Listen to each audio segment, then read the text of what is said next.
Okay, तो सबसे पहले हम यहाँ पे जो चैप्टर कर रहे हैं आप सभी को पता है, चैप्टर 6 जो कि कॉलिजन से रिलेटेड है, work, power and energy. Okay, second thing, आप सभी को पता है अभी तक हमने 3 कॉलिजन्स डिस्कस कर लिए हैं। आप सभी के सभी अपने ऑडियोज म्यूट कर लीजिए, और जो भी स्क्रीन में आपको दिख रहा है, फ्रंट स्क्रीन जो मेरा वाला स्क्रीन है, उस पर आप डबल टैप करके पिन भी कर सकते हैं वो स्क्रीन, ताकि स्क्रीन कहीं और यस मूव ना। मैम। ओके, तो सभी के सभी बच्चे ओके। आपको म्यूट कर लीजिए।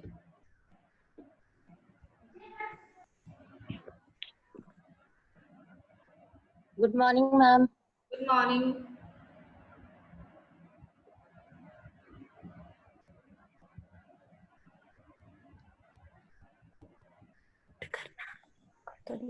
दीपेंद्र, आपने अपनी ऑडियो म्यूट नहीं करी है, आप सभी अपनी ऑडियो म्यूट कर लीजिए। चलो मैं ही कर लेती हूँ यहाँ से। ओके, कोई भी अपनी ऑडियो अनम्यूट नहीं करेगा जब तक कि मैं ना बोलूं।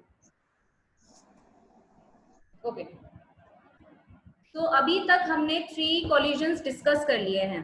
कौन कौन से कॉलिजन्स डिस्कस किए हैं? First collision elastic collision, second is inelastic collision, third collision perfectly inelastic collision. इन तीनों में आपने पढ़ा व्हाट, कि तीनों के केस में law of conservation of momentum क्या हो रहा है, फॉलो हो रहा है। देखा होगा आपने, इसमें पढ़ा कि जो भी total sum of initial momentum है वो किसके इक्वल निकल के आएगा, total sum of final momentum के। But there is a difference. Difference किस चीज का? Law of conservation of kinetic energy का। यहाँ पे मैं काइनेटिक एनर्जी बोल रही हूँ। काइनेटिक एनर्जी मींस अगर हम बात करें इलास्टिक कॉलिजन की, तो उसमें काइनेटिक एनर्जी का लॉस नहीं होता है before collision, after collision. After collision में कोई भी काइनेटिक एनर्जी का लॉस नहीं होता है। बट जब हम बात करते हैं इन इलास्टिक कॉलिजन, बाकी के जो 2 कॉलिजन है, in elastic and perfectly in elastic collision, उस केस में वहां पे क्या होता है, काइनेटिक एनर्जी का लॉस होता है। काइनेटिक एनर्जी का लॉस होगा तो आप सभी को पता है initial kinetic energy before collision, अगर हम इनिशियल काइनेटिक एनर्जी निकालेंगे तो वो ग्रेटर निकल के आएगी, और जो फाइनल काइनेटिक एनर्जी का सम होगा वो क्या निकल के आएगा, कम निकल के आएगा, लेस निकल के आएगा। क्योंकि वहां पे क्या होता है, आफ्टर कॉलिजन कुछ अमाउंट ऑफ काइनेटिक एनर्जी किसमें लॉस हो जाती है, heat energy, light energy and sound energy में लॉस हो जाती है। आप सभी को ये पता है। अब जब हम यहाँ पे हम स्टार्ट कर चुके हैं कॉलिजन, तो थोड़ा सा इसे और आगे बढ़ा देते हैं, क्योंकि इलास्टिक कॉलिजन इन 1 डायमेंशन हमने कर लिया है, 2 डायमेंशन हमने कर लिया है, तो थोड़ा और इसमें आगे हम स्टार्ट करते हैं। तो सबसे पहले आपको यहाँ पे मैं स्क्रीन पे दिखा रही हूँ कि हम आगे फर्दर हमें क्या पढ़ना है।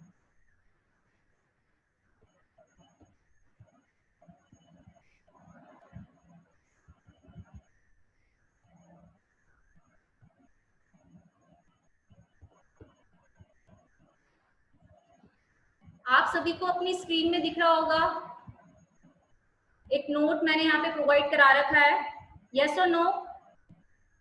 आप अपने रिएक्शन के थ्रू भी बता सकते हैं मुझे। ओके, तो नेक्स्ट जो हमारा टॉपिक है वो है कोफिशिएंट ऑफ रेस्टिट्यूशन। ये आपको पढ़ना बहुत जरूरी है क्योंकि ये मोस्ट इंपॉर्टेंट टॉपिक है। और ये coefficient of restitution actually use क्यों करते हैं हम, ये जो कोफिशिएंट है एक्चुअली हमें ये बताता है कि तीनों टाइप के कॉलिजन में क्या डिफरेंस है। इट मींस इलास्टिक कॉलिजन में, इन इलास्टिक कॉलिजन में and perfectly in elastic collision में क्या डिफरेंस होगा। यहाँ पे रेस्टिट्यूशन का मतलब एक्चुअली होता क्या है, तो इसको मैं थोड़ा बोर्ड के थ्रू आपको समझाने की कोशिश करती हूँ।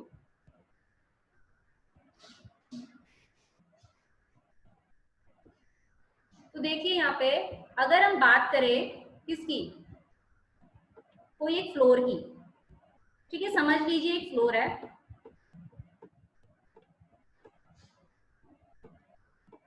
आप क्या कर रहे हैं, ऊपर से एक बॉल ड्रॉप कर रहे हैं। आपने एक हाइट से बॉल को क्या किया, ड्रॉप किया इस तरीके से। ओके, अब आपको पता है ये बॉल और इस फ्लोर का यहाँ पे कॉलिजन टेक प्लेस होगा। ओके, ए बॉडी कौन है, बॉल है, बी बॉडी कौन है, यहाँ पे बॉल है। अब आप सभी को पता है कि जब कॉलिजन टेक प्लेस होगा तो इस बॉल के चांसेस क्या है, बाउंस होने के, ये बाउंस करेगी। आप बाउंस देखिए यहाँ पे कितने टाइप से कर सकते हैं। यहाँ पे मैं आपको कुछ यहाँ पे केसेस बता रही हूँ। एक केस तो ये है कि जितनी हाइट से आपने से बाउंस किया था, समझ लीजिए आपने से h हाइट से बाउंस किया था, तो ये h हाइट से ही क्या हो जाएगी, यहाँ पे बाउंस बैक होगी। किसी ने अपनी ऑडियो ऑन कर दी है, अपनी ऑडियो म्यूट रखे सभी बच्चे। शिखा अपनी ऑडियोज म्यूट रखेंगे आप।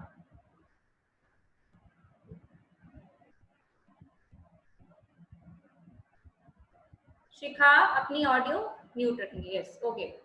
तो समझ लीजिए कोई बॉल है, आपने से फ्लोर पे फेंका, थ्रो किया, तो क्या हो रहा है, h हाइट से आपने इसे ड्रॉप किया है और h हाइट से ही ये क्या हो रही है, वापस आ रही है। तो इट मींस कि before collision and after collision यहाँ पे काइनेटिक एनर्जी क्या हो रही है, कंजर्व हो रही है। तो ये किस टाइप का कॉलिजन होगा, इलास्टिक कॉलिजन, ठीक है। रेस्टिट्यूशन का मतलब आपको ये समझना है कि जो बॉल हमारे पास बाउंस बैक होके आएगी, रिफ्लेक्ट होके आएगी, वो कैसे आ रही है। अगर सेम टू सेम आ रही है, सेम टू सेम तभी आएगी, सेम हाइट से तभी आएगी जब वहां पे कोई भी काइनेटिक एनर्जी का लॉस नहीं होगा, ठीक है। और दूसरा केस क्या हो सकता है कि हमने इसे फेंका लेकिन ये बॉल कैसे आई है, थोड़ा कम हाइट पे आई है, कम हाइट पे ये क्या हुई है, बाउंस बैक हुई है, ओके। और तीसरा केस क्या हो सकता है कि इस बॉल को मैंने फेंका और ये बॉल यहीं पे चिपक गई है, इसने कोई भी बाउंसिंग नहीं दिखाई है। तो इट मींस कि जहां पे इसने बाउंसिंग नहीं दिखाई है वहां पे इसका रेस्टिट्यूशन क्या होगा, जीरो होगा। तो रेस्टिट्यूशन का मतलब क्या है कि जो हमें बॉल बाउंस बैक होके मिल रही है वो किस अमाउंट में मिल रही है, कैसी हाइट में मिल रही है। अगर हाइट सेम है तो इट मींस कि यहाँ पे ये इलास्टिक कॉलिजन है। अगर हाइट क्या है, बाउंसिंग की थोड़ा कम है, तो इट मींस वो क्या कहलाई जाएगी, इनइलास्टिक कॉलिजन। और परफेक्टली इनइलास्टिक कॉलिजन का क्या बताया था कि आफ्टर कॉलिजन दोनों बॉडीज क्या हो जाती है, स्टिक हो जाती है, चिपक जाती है। तो इट मींस अगर यहाँ पे बाउंसिंग नहीं होगी तो वो कौन सा कॉलिजन कहलाया जाएगा, परफेक्टली इनइलास्टिक कॉलिजन, ओके। अब आपको मैं बता दूं, ये आपको दिख रहा होगा कि जो कोफिशिएंट ऑफ रेस्टिट्यूशन है उसकी वैल्यूज किसके और किसके बीच में लाई करती है। तो मिनिमम जाती है 0 एंड मैक्सिमम जाती है कितना, 1। मिनिमम कितना जाती है, 0 एंड मैक्सिमम जाती है 1। तो अगर मैं आपसे पूछूं कि अगर परफेक्टली इलास्टिक कॉलिजन के लिए या फिर इलास्टिक कॉलिजन के लिए अगर मैं यहाँ पे कोफिशिएंट ऑफ रेस्टिट्यूशन पूछूं तो कितना होगा, तो आपको दिख रहा होगा यहाँ पे हमने भेजा h हाइट पर, h हाइट पे ही वापस ये बाउंस बैक होके आ रही है। तो परफेक्टली इलास्टिक कॉलिजन के लिए E की वैल्यू क्या होगी, 1 होगी, मैक्सिमम होगी, ओके। तो आपको याद रखना है इसमें E की वैल्यू क्या होगी, 1 होगी फॉर इलास्टिक कॉलिजन के लिए। सेकेंड है in elastic collision. In elastic collision में क्या हो रहा था, हमें बाउंसिंग जो हाइट मिल रही थी वो कम मिल रही थी। तो आपको याद रखना है कि इसमें कोफिशिएंट ऑफ रेस्टिट्यूशन की वैल्यू 1 से लेस होगी एंड 0 से ग्रेटर होगी। मतलब 0.1, 0.2, 0.3, 0.9 इस टाइप की अगर वैल्यूज आएंगी तो वो होगी इनइलास्टिक कॉलिजन की। और परफेक्टली इनइलास्टिक कॉलिजन में क्या चीज हो रहा था बताइए, यहाँ पे बॉडी स्टिक हो गई थी, there is no reflection of body, there is no bouncing back of body. तो इट मींस वहां पे परफेक्टली इनइलास्टिक कॉलिजन के लिए वहां पे E की वैल्यू क्या होगी, 0, ओके। E की वैल्यू क्या होगी वहां पे, 0 होगी। तो इतना आपको समझ में आ गया होगा कोफिशिएंट ऑफ रेस्टिट्यूशन के बारे में। तो नेक्स्ट यहाँ पे स्लाइड की तरफ चलते हैं। मैंने यहाँ पे लिखा हुआ है कि इलास्टिक कॉलिजन के लिए E की वैल्यू 1 है, जो अभी बताया था, ठीक है। इन इलास्टिक कॉलिजन के लिए E की वैल्यू 0 से लेकर 1 के बीच में लाई करती है। एंड थर्ड वन क्या लिखा हुआ है, for perfectly in elastic collision के लिए E की वैल्यू किसके बीच में लाई करती है, यहाँ पे आपको दिख रहा है E इज इक्वल टू 0 होता है। नेक्स्ट आपने इसमें पढ़ा था व्हाट, इसकी डेफिनेशन हम देख लेते हैं। इलास्टिक कॉलिजन और जो भी हमारे पास कॉलिजन है उसमें कोफिशिएंट ऑफ रेस्टिट्यूशन को हम कैसे मेजर करते हैं। तो आपने दो वेलोसिटीज पढ़ी थी ना, एक ये न्यूमरेटर में दिख रही होगी और एक ये डिनोमिनेटर में। न्यूमरेटर में आपको दिख रही है फाइनल वेलोसिटीज। ये वेलोसिटी क्या है, ये है वेलोसिटी ऑफ सेपरेशन। याद होगा आफ्टर कॉलिजन में जो वेलोसिटी ऑफ सेपरेशन होता है उसे हम कैसे दिखाते हैं, v2 minus v1। And u1 minus u2 क्या है, वेलोसिटी ऑफ अप्रोच। याद होगा initial velocity of a body ज्यादा होनी चाहिए as comparison to second body के। तो ये है velocity of separation and velocity of approach. So coefficient of restitution को हम कैसे डिफाइन करते हैं, it is the ratio of velocity of separation to the velocity of approach. आपको ये फॉर्मूला याद रखना है। नेक्स्ट देखिए इसमें अब इसी के लिए हम क्या करते हैं, इलास्टिक कॉलिजन के लिए डिफरेंट केसेस निकालते हैं। अब आपको पता है इलास्टिक कॉलिजन का फॉर्मूला क्या होता है, हमारे पास E इज इक्वल्स टू 1 होता है। Okay, E is equals to 1 होता है, और हमें पता है elastic collision E is equals to 1 होता है। इसमें E का फॉर्मूला आपको दिख रहा होगा, ये है V2 minus V1 upon U1 minus का U2, दिख रहा होगा ये वाला फॉर्मूला। इसमें अगर मैं इलास्टिक कॉलिजन के लिए E की वैल्यू 1 रख दूं तो क्या होगा, U1 माइनस का U2 इधर मल्टीप्लाई में चला जाएगा। अगर मैं इधर 1 रख दूं तो U1 माइनस का U2 इधर मल्टीप्लाई में चला जाएगा, तो हमारे पास क्या एक्सप्रेशन आएगी, U1 माइनस का U2 is equals to V2 minus का V1।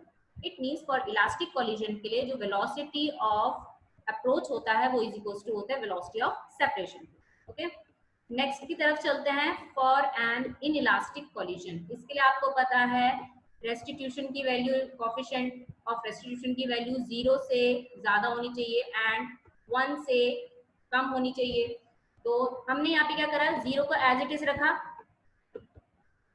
ये लेस देन को एज इट इज रखा, एंड E के बदले हमने ये वाला फॉर्मूला रख दिया, दिस वन जो उसका फॉर्मूला है, एंड ये भी एज इट इज रख दिया है। अब मुझे यहाँ पे क्या करना है, देखिए इनइक्वालिटीज है, मैं यहाँ पे तीनों साइड मल्टीप्लाई करा देती हूँ U1 माइनस का U2 से। किससे मैंने यहाँ पे मल्टीप्लाई कराना है, U1 माइनस का U2 से। तो आपको पता है 0 से मल्टीप्लाई करेंगे तो 0 ही आएगा। ओके, 0 से मल्टीप्लाई करेंगे U1 माइनस U2 को तो 0 आएगा। इस वाले केस में अगर मैं U1 माइनस U2 मल्टीप्लाई कराऊं तो क्या होगा, U1 माइनस का U2 यहाँ पे कैंसिल हो जाएगा, किसके थ्रू, इस U1 माइनस U2 से। तो हमारे पास सिर्फ क्या आएगा, V2 माइनस का V1। ओके, इस वाले केस में भी अगर मैं U1 माइनस U2 की मल्टीप्लीकेशन कराऊं तो 1 से जो भी मल्टीप्लाई होगा तो वो खुद वही आएगा। तो इट मीन्स यहाँ पे एज इट इज आएगा U1 माइनस का U2। तो इससे आपको दिख रहा होगा इस केस में क्या है, इन इलास्टिक कॉलिजन में क्या दिख रहा है कि velocity of separation less than है किसके, वेलोसिटी ऑफ अप्रोच के। ये भी आपको यहाँ पे याद रखना है, ठीक है। एंड वेलोसिटी ऑफ सेपरेशन की वैल्यू ग्रेटर निकल के आएगी 0 के, लेकिन लेस देन निकल के आएगी किसके, वेलोसिटी ऑफ अप्रोच के। Next thing, perfectly inelastic collision के लिए देख लेते हैं। इसमें E की वैल्यू कितनी है, 0 है। E का फॉर्मूला हम यहाँ पे पुट कर देते हैं, V2 माइनस V1 अपॉन नीचे में क्या आता है, U1 माइनस का U2। अब आपको पता है ये इसके साथ मल्टीप्लाई होने जाएगा 0 के साथ तो 0 बन जाएगा, तो सिर्फ यहाँ पे क्या बचेगा, V2 माइनस का V1 बचेगा। ओके, ये हो गया। नेक्स्ट, इसके बाद ये V1 अगर मैं इसको इधर भेज दूं लेफ्ट हैंड साइड तो V1 इज इक्वल टू कितना आ गया, V2। अब आपको पता है फॉर परफेक्टली इनइलास्टिक कॉलिजन में आफ्टर कॉलिजन के बाद जो कॉलिजन होता है उसके बाद दोनों बॉडीज स्टिक हो जाती है, चिपक जाती है, और दोनों की वेलोसिटी क्या हो जाती है, कॉमन हो जाती है। कॉमन मींस दोनों की जो फाइनल वेलोसिटी है सेम हो जाती है। तो यहाँ पे हमने निकाल दिया है किसके थ्रू, कोएफिशिएंट ऑफ रेस्टिट्यूशन के थ्रू। ये म्यूट कर प्रोड्यूस।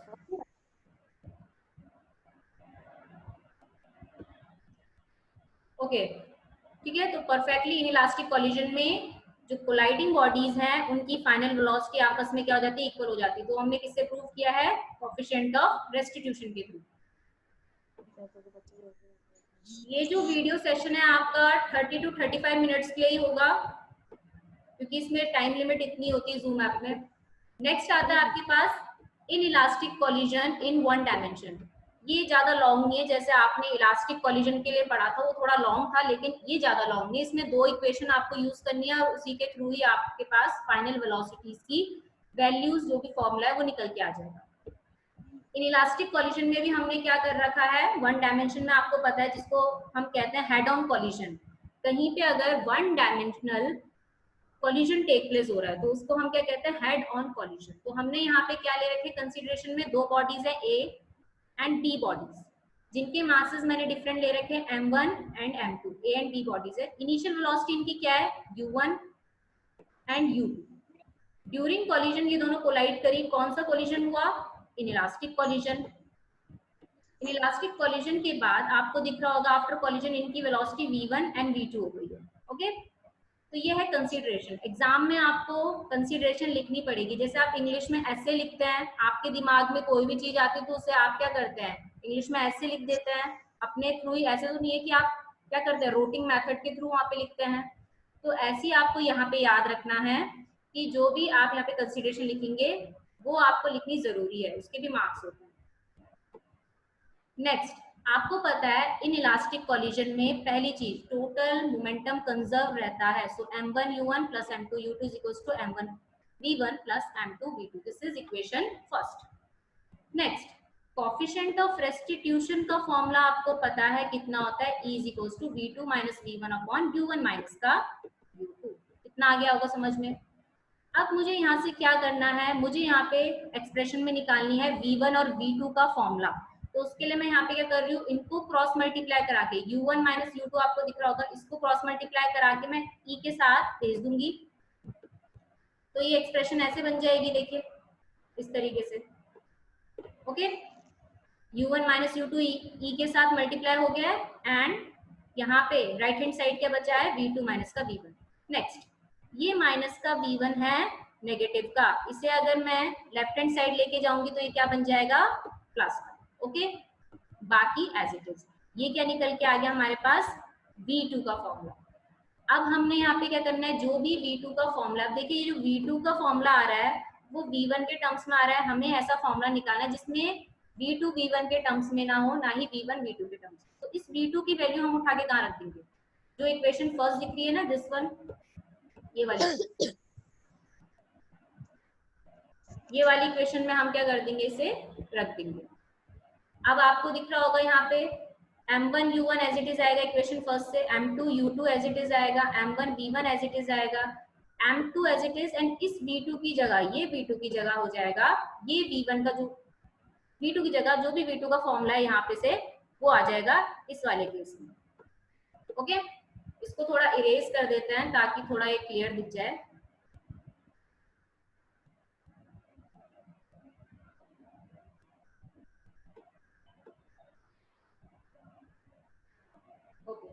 हमने v2 की वैल्यू प्लेस कर दी है यहाँ पे।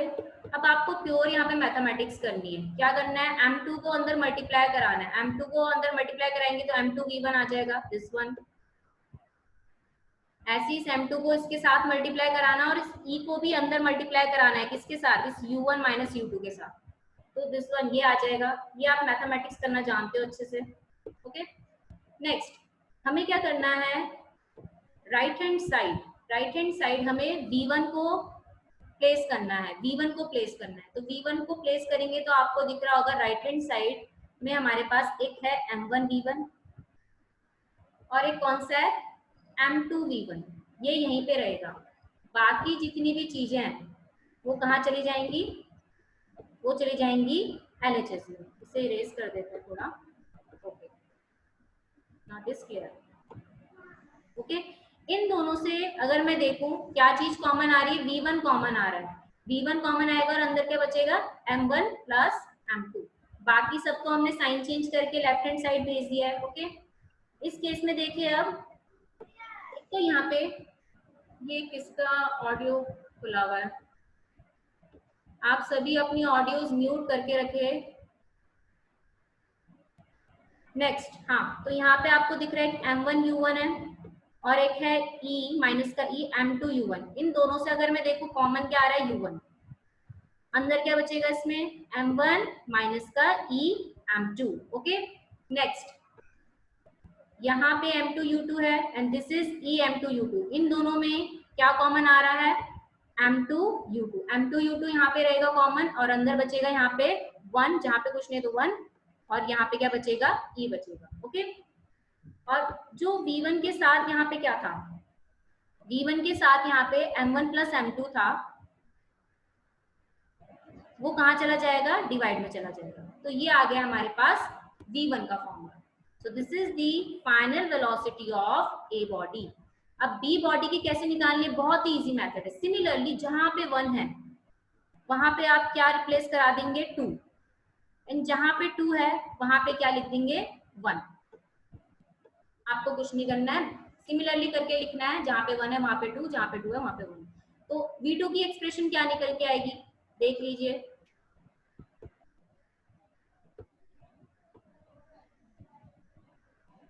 ये देखिए यहाँ पे आ जाएगा M2, यहाँ पे आ जाएगा M1, यहाँ पे 2, यहाँ पे 1, क्योंकि इससे पहले वाली एक्सप्रेशन में यहाँ पे 2 था, यहाँ पे 1, जस्ट रिवर्स कर दिया। अब आपको पता है चाहे इसे तुम M2 प्लस M1 लिखो चाहे M1 प्लस M2, एक ही बात होती है। 2 प्लस 3 लिखो चाहे 3 प्लस 2, आंसर 5 ही आता है। ओके, तो ये चीज हो गई है।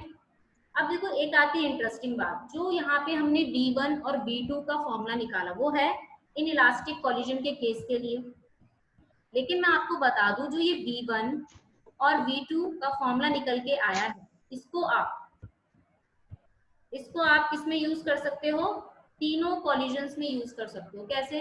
अब देखिए अगर मुझे इलास्टिक कॉलिजन के लिए यूज करना है, क्योंकि देखिए सारे फॉर्मूले ई के टर्म्स में आए ना, कोएफिशिएंट ऑफ रेस्टिट्यूशन के टर्म्स में, तो अगर आपको इलास्टिक कॉलिजन के लिए चाहिए V1 V2 का फॉर्मूला, तो आप वहां पे जो भी फॉर्मूला है यहाँ पे V1 V2 का, उसके बदले ई के बदले 1 पुट कर देना, तो वहां पे आपके पास V1 V2 निकल के आएगा फॉर किसके लिए, इलास्टिक कॉलिजन के लिए। अगर आपको परफेक्टली इन इलास्टिक कॉलिजन के लिए चाहिए V1 V2 का फॉर्मूला, तो उस केस में ई की वैल्यू क्या पुट कर देंगे आप, 0 पुट कर देंगे। और ये आपको पता है for perfectly in elastic collision के लिए हमारे पास क्या एक्सप्रेशन आएगी, दोनों के लिए सेम एक्सप्रेशन आएगी, क्योंकि दोनों की फाइनल वेलोसिटीज क्या हो जाती है, इक्वल हो जाती है। इसके साथ साथ ये सेशन यहीं पे फिनिश करते हैं, और आपको अगर इससे रिलेटेड कोई डाउट है तो आप पूछ सकते हैं अनम्यूट करके।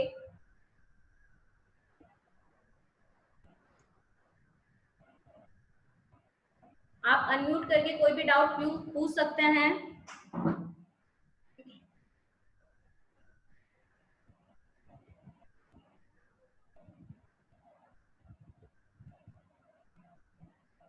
किसी को कोई डाउट है?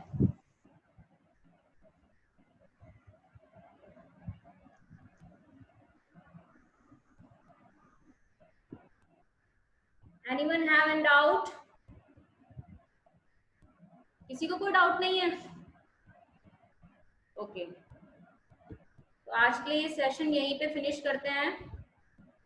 और ये जो रिकॉर्ड हुआ है अभी, जिसने ये सेशन ज्वाइन नहीं किया है, तो उसके लिए मैं ये वीडियोस को शेयर कर दूंगी ग्रुप में, तो वो ये वीडियो देख के अपना फर्दर आगे जो भी हमने पढ़ा है वो भी वो पढ़ सकता है इजीली। नेक्स्ट, कुछ बच्चों के इसमें डाउट्स थे, वो मैं आपको बता देती हूँ क्या थे, कि कहीं कहीं पे tan इनवर्स की वैल्यू निकालने के लिए आ रहा था, जैसे कि tan थीटा कहीं पे लिखा हुआ था, tan theta is equal to 0.1 करके, जैसे वेक्टर वाले चैप्टर में था, तो उसमें बच्चे बोल रहे थे कि ma'am tan theta is equal to 0.1 कैसे निकालेंगे। तो आप एक चीज याद रखना, अगर एग्जाम में ऐसा क्वेश्चन आता है तो आपको 0.1 एज इट इज लिखना है, वरना एक टेबल होती है उसकी tan टेबल, तो वो टेबल से मैं आपको tan इनवर्स निकालना भी सिखाऊंगी और tan थीटा की वैल्यू भी निकालना सिखाऊंगी, ठीक है। तो अगर एग्जाम में आता है आपका, तो वो आप एज इट इज ही लिख दोगे, tan theta is equal to 0.1। कहीं कहीं पे ऐसा आ रहा था ना कि डायरेक्शन ऑफ दैट रिजल्टेंट निकालना है, उसमें आपको थीटा की वैल्यू निकालनी होती है, तो cos theta as it is छोड़ सकते हो आप, tan थीटा जो भी आ रहा है वो एज इट इज छोड़ सकते हो। लेकिन उसके आगे अगर फर्दर एक सेशन रखूंगी जिसमें मैं आपको tan थीटा या cos थीटा या उसकी इनवर्स की वैल्यू निकालना सिखाऊंगी। ओके, तो आज के लिए ये सेशन यहीं पे कंप्लीट करते हैं। किसी को कुछ पूछना है तो पूछ सकता है।